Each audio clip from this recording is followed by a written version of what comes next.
மாண்புமிகு முதலமைச்சர் அவர்களுக்கும் கூட்டணி கட்சி தலைவர் பெருமக்களுக்கும் மாலை வணக்கம். மாண்புமிகு முதலமைச்சர்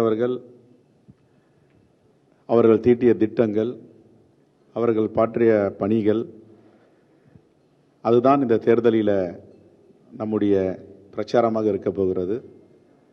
2021 26 வரை 5 ஆண்டுகள் நடந்த பணிகள், அதற்கு முன்பு அதிமுகவுடைய 10 ஆண்டுகளுடைய பணிகளை ஒப்பிட்டு பார்க்கும் பொழுது நாம் ஒரு கிராமத்திலும் ஒரு நகரத்திலும் மார்த்தட்டி பேசக்கூடிய அளவிற்கு பணிகள் நடந்திருக்கிறது. இதை தான் இந்த தேர்தலில் பேச போகிறது.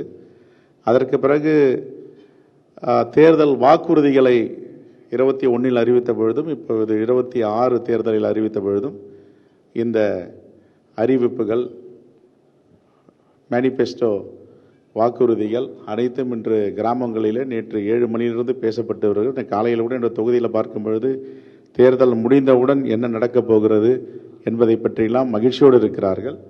ஒன்று மட்டும் சொல்வேன், நீங்கள் ஆற்றிய பணிகள், உங்களுடைய உழைப்பு, உங்களுடைய நேர்மையான கையாளுதல் கூட்டணி கட்சி தலைவர்களை, தோழமை கட்சி அனைவரையும் இது இந்த தேர்தலில் ஒரு உத்வேகம் அளித்திருக்கிறது. மீண்டும் நீங்கள் முதலமைச்சராக கடந்த தேர்தலை ஒப்பிடும்பொழுது 2021 தேர்தல் ஒப்பிட்டு பார்க்கும் பொழுது இந்த தேர்தலில் நாம் 210 இடங்களுக்கு மேல் வெற்றி பெறுவது உறுதி என்பதை நான் உளமாற இங்கே சொல்ல முடியும்.